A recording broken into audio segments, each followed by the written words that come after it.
Hello everyone, my name is Art Russell. Welcome to my channel. I'm doing this video commando style today, folks, which is probably too much information. But as it relates to the video, it means that I'm doing it without any notes. For more than 40 years, it's been my habit to study books and other information about the law of attraction, consciousness, the mind, and our essential spiritual nature. It's just been a part of me that's been impossible to deny. That habit is still very much in effect. And in fact, it includes a book that I just ordered and received entitled The Power of Thought by Henry Thomas Hamblin, who was a prominent New Thought leader and author. It includes a story, a very short story that I hope will be useful to you as you manifest more of what you desire and less of what you don't. So let's get into the content. As you can see, it's still my habit to underline or highlight content, specific quotes, or information that have deep meaning. When we do this, we absorb more of the content into our mind, or it resonates more deeply. So here's the story. Now a little story. There was once a very wise man who lived in a small town and to whom many people would often come seeking advice or just information. One day a newcomer to the town had heard about him and went to see him to seek some advice and said, "What sort of people are they who live here?" The wise man replied by asking, "What sort of people were they in the town you have come from?" The newcomer replied, "Oh, they were a miserable lot, unfriendly, mean, unneighborly, and most difficult to live with." "Well," said the wise man, "you will find them just the same here." A few minutes later, another newcomer came to the wise man asking the same question. "What sort of people live here?" The old man again replied by asking, "What were they like in the town you come from?" "Oh," the second newcomer replied, "they were splendid people, kind, friendly, and full of goodness.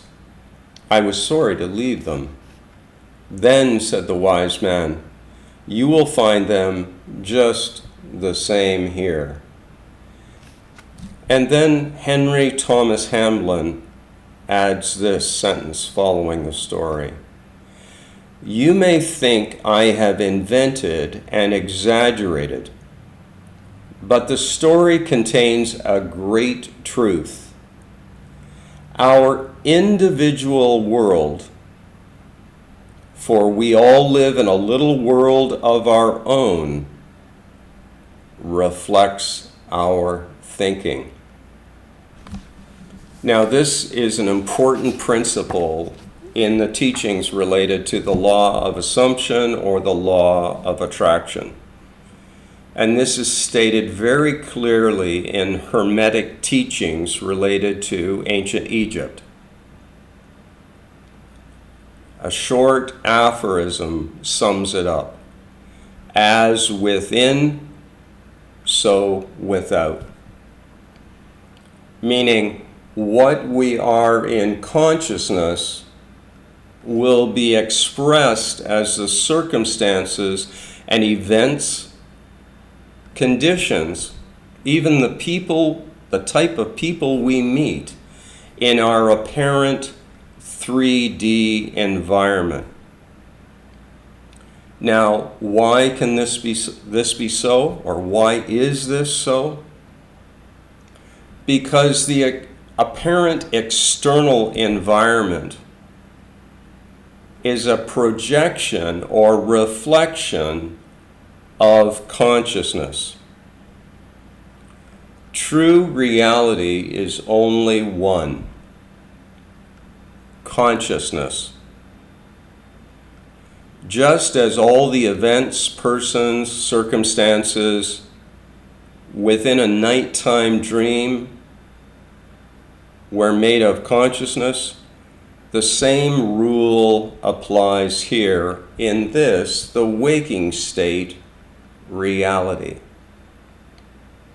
So in the case of the story, the first man apparently took or found, would always find an environment that reflected the inner paradigms, which are really a collection of thoughts and beliefs that have been held so long that they seem like absolute truth, wherever he traveled. The same applied to the second man. He had obviously found good conditions in the last town he stayed in, which reflected his inner paradigms. Now, one of the keys to finding great circumstances wherever we are in the apparent 3D reality is to love ourselves. Now, this is much easier to do when we tell our apparent story related to our character from the plane of the absolute. That's our God nature, not the earthly Art Russell nature. When we live from a higher state of consciousness, which reflects absolute goodness, beauty, truth, love, all of these wonderful, high ideal qualities, we will see that reflected here. Now, for some of you who may be saying, yeah, but you don't understand, Art. I was born into a family that was totally messed up. There was drugs, there was drinking, there was infidelity on the part of our parents or abuse.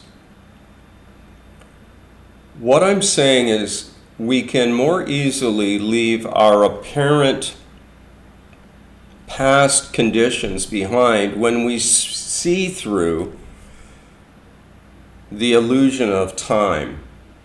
There is only now. If waking state reality is a projection of consciousness, and it is, that means that any apparent solid objects, and I'm not suggesting that we run out in front of a car to break this or to test what I'm saying, is actually flashing in and out of existence so quickly that our senses, our mind, cannot discern that that is happening. Just as a movie that we go to a theater to view, we know that it's made up of so many frames per second, which gives the illusion of continuity. But they're actually just frozen frames stitched together so quickly that it appears like movement. This is the story of our lives. Now, I'm not an authority on the Bible, but during my 40 years of being immersed in this information, I've realized that the Bible contains many helpful pieces of information about the nature of reality. One of them is about being not tied into the reality of the 3D, but that our mind could be renewed. Our modern ways of renewing the mind might be, well, it all begins with awareness. As we go through our day, if we catch ourselves stating as if a fact that poverty is just part of your life, and it has to be, that you're always losing or that you're never fortunate in love, the key is to notice those thoughts. Now, we don't push them away by giving them attention. We install a new program in our mind, which will ultimately be expressed as our 3D reality, by installing the opposite program.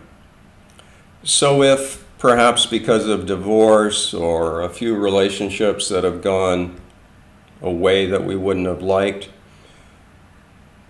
if we think that been thinking that we're unlucky in love, say, change how you view your self-concept. Why am I so handsome? Why am I so attractive to either male or female, whatever the situation is for you that you desire? As within, so without. Now, if we continue to believe in the materialism paradigm of reality, in which we believe that apparent things have independent existence, separate of the mind that observes them, we'll think that it's impossible to change our apparent reality. What we're striving to know here, folks, is that this waking state, our apparent life, is a lucid dream. In the same way that you can wake up, that consciousness can wake up during a nighttime dream, enlightenment or awakening means that we've wakened from the dream of personhood. In my case, in which I might believe that all I am is this Art Russell character, incredible as I am. The key is, don't try to fix what you might have assumed is a long-lasting, chunky, flesh and bones self by whatever name you have, but take on a new, faceless, formless self. In other words, be willing to change. Instead of saying this is the way it has to be, live from the perspective of the absolute. We are an aspect of the absolute.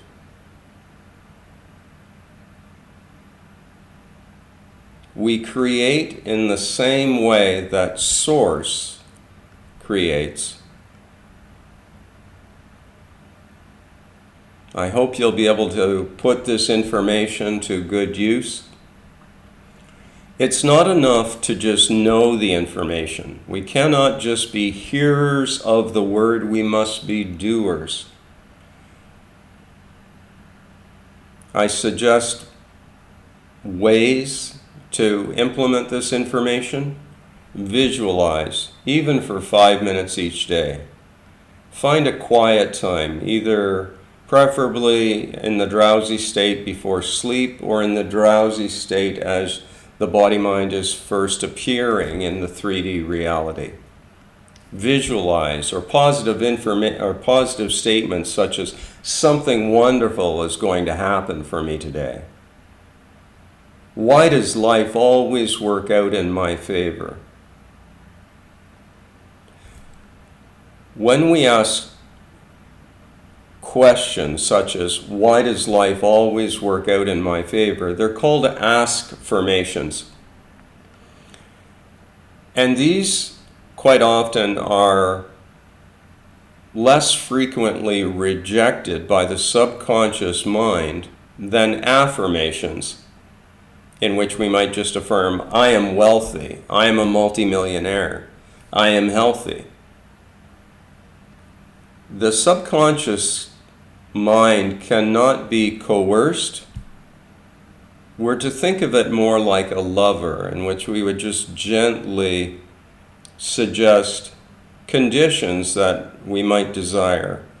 And we affirm them in the present tense. I am now. Which, from the perspective of the time-bound avatar, the Art Russell or whatever is appropriate for your avatar, seem ridiculous. How can I say I'm wealthy when signs in the 3D don't reflect that? This is one of the keys to moving ahead with this information. All there is now. Knowing this is vitally important. You can plan for an event in the apparent future, but when that event is lived, it will be lived now. When we consider an apparent past, we can only do that now.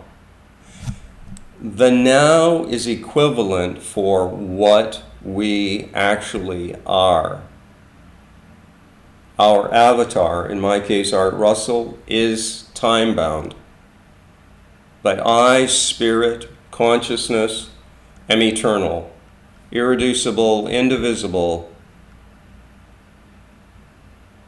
All appearances occur within consciousness. I hope you've found this video helpful or useful. If you have, I'd love it if you decided to like it, share it. I also offer more free information through my articles at thinktwice.me and through my book entitled This Taste of Flesh and Bones, available from Amazon. Thank you very much for watching, commenting. I love reading all of your comments, and I'm wishing all of you only the best. Bye for now. I'm looking forward to talking with you again soon. Till next time.